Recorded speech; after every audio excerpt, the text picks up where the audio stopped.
Hello, bonjour, je vais parler de Meghan Markle, la duchesse de Sussex. Je crois avoir déjà fait une vidéo sur ce sujet-là, mais sur la chaîne principale. Mais comme certaines personnes sur cette chaîne ne sont pas sur la chaîne principale qui concerne Meghan, je vais refaire une vidéo dessus pour vous parler de ce dont j'avais discuté dans cette vidéo-là. Donc c'est juste pour dire que Meghan Markle avait donné une interview il y a 3 ans de cela à Oprah Winfrey, c'était en 2021, interview dans laquelle elle revenait sur des points qui avaient été abordés par les tabloïds et complètement déformés, la désinformation dont elle était l'objet. Elle avait parlé du fait que lors de son arrivée en Angleterre, les tabloïds avaient écrit des articles plutôt racistes et articles contre lesquels le prince Harry s'était d'ailleurs insurgé, faisant écrire une lettre insistant que la famille royale puisse publier une lettre exhortant les médias à arrêter leur rhétorique raciale. N'est-ce pas? Donc, elle avait dit que les médias l'avaient accueilli de cette façon-là, en poussant les gens à lire des contenus racistes et en l'attaquant sur sa race, et qu'une partie de la population avait des préjugés raciaux. Le prince Harry avait dit des préjugés inconscients, n'est-ce pas? Mais Meghan Markle, dans son attitude, je pense qu'elle parlait carrément de racisme. Il faut dire qu'entre le prince Harry et Meghan Markle, on a deux vues complètement différentes du même problème. Le prince Harry a une attitude plus européenne en parlant de préjugés inconscients, et Meghan Markle, c'est l'américaine qui appelle un chien, n'est-ce pas, ou un chat. Donc, elle avait dit en fait que le peuple britannique avait des préjugés inconscients qui, lorsqu'ils ne sont pas changés et qu'ils sont perpétués et continuent, devient du racisme. On lui avait tapé dessus, on l'avait insulté, on avait dit qu'elle traitait les Anglais de racistes. Vraiment, on avait dit des choses horribles en disant que oui, on t'accueille chez nous, tu viens de dire qu'on est raciste. Pourtant, elle n'avait pas vraiment dit ça comme ça. Donc, aujourd'hui, si vous voyez ce qui se passe en Angleterre, vous devriez normalement vous rendre compte qu'il y a un problème, n'est-ce pas?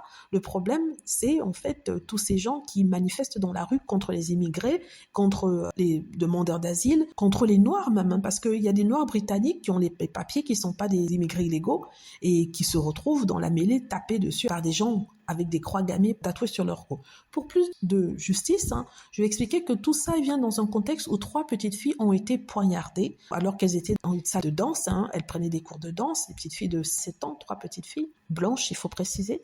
Et apparemment, il n'aura fallu que ça pour que le monde s'enflamme. Déjà, les personnes qui étaient dans le groupe étaient des personnes racistes. Et ça, c'est la résultante d'une narrative raciste développée dans les tabloïds anglais, dans le Daily Mail, et aussi à la télé par des chaînes comme GB News et Talk TV. Ces chaînes, et certains d'ailleurs politiques, qui disaient que la raison pour laquelle le nom et l'identité de la personne qui avait poignardé n'avait pas été révélée, c'est parce qu'il était musulman ou alors un demandeur d'asile. Or, il se trouve que la personne qui a fait ça est un jeune homme britannique qui est né en Angleterre, bien sûr de parents rwandais, mais il n'est pas musulman, il n'est pas un demandeur d'asile, il n'est pas un immigré illégal, n'est-ce pas? Il est juste quelqu'un qui est né là-bas, qui a grandi là-bas, qui a 17 ans. Et la raison pour laquelle son identité n'avait pas été révélée, c'est parce qu'il avait 17 ans, il était mineur. Mais les tabloïds qui savaient ça et les politiciens de l'extrême droite qui savaient ça n'ont pas tenu compte de ça et ont plutôt tenu des propos qui visaient à induire en erreur les Blancs d'Angleterre, dont la plupart étaient d'extrême droite, avaient des vues d'extrême droite,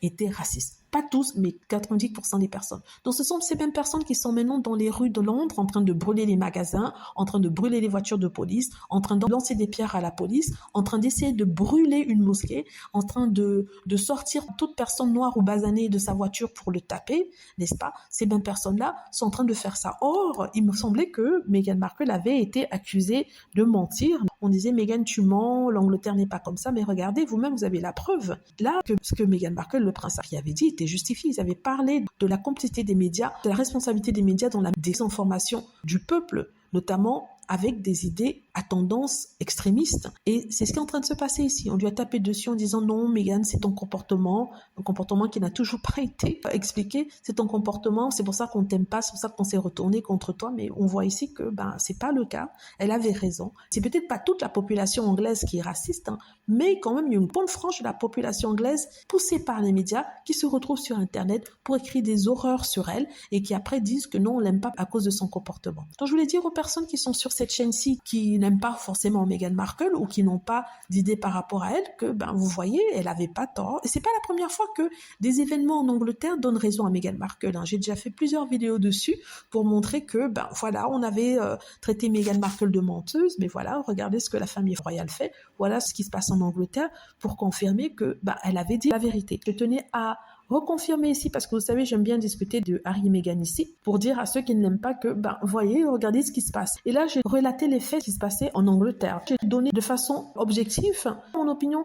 Et vraiment, c'est triste ce qui se passe là-bas. C'est triste de voir la montée de l'extrême droite. L'Angleterre était l'un des pays les plus tolérants. Malgré le racisme, les plus tolérants, les gens ne toléraient pas de voir ce genre de scène. D'ailleurs, ça arrivait très peu, n'est-ce pas? Le racisme était contenu, vous voyez pas ça sur la place publique. Maintenant, il se trouve que les gens n'ont même plus peur, ils n'ont plus honte de se présenter, de cracher leur haine et taper même les Noirs, les Pakistanais ou les Indiens qui se trouvent dans la rue, qui eux sont nés en Angleterre. Il faut rappeler ça. Ils ont dit en fait que la plupart de ceux qui sont dans les rues, même s'ils sont depuis des générations en Angleterre, sont en fait issus de l'immigration de l'Europe de l'Est. Vous vous rendez compte, ils sont là depuis au moins 60 ans, n'est-ce pas? D'autres moins, mais parce qu'ils sont blancs, ils disent qu'ils sont anglais, ils commencent à taper sur ceux qui sont comme eux, et peut-être même plus longtemps qu'en Angleterre, mais basanés, entre guillemets.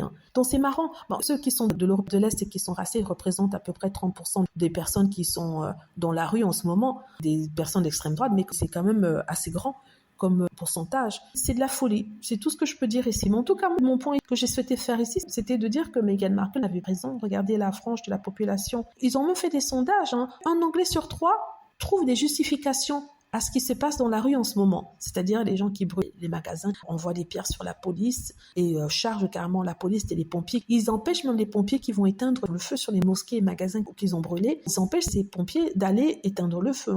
On parle aussi de magasins appartenant à des communautés autres que blanches. Donc vraiment, c'est une mauvaise impression que l'Angleterre donne. Il y a plusieurs pays, dont l'Australie, qui ont donné des avertissements sur leur site internet, l'ambassade d'Australie, l'ambassade de la Malaisie, des avertissements disant aux gens de ne pas aller en Angleterre parce que ce n'est pas sûr. Pourtant, on nous disait que le Nigeria et la Colombie, où est allé Meghan Markle, le prince Harry, où vont aller Meghan Markle, le prince Harry, ne sont pas des pays sûrs. Comparé à l'Angleterre, mais je crois qu'ils sont plus sûrs maintenant. Voilà, dites-moi ce que vous en pensez. J'espère que vous avez aimé la vidéo. N'hésitez pas à cliquer sur like si c'est le cas, à vous abonner pour plus de vidéos et à cliquer sur la petite cloche afin de être averti lorsque je poste une nouvelle vidéo. Merci.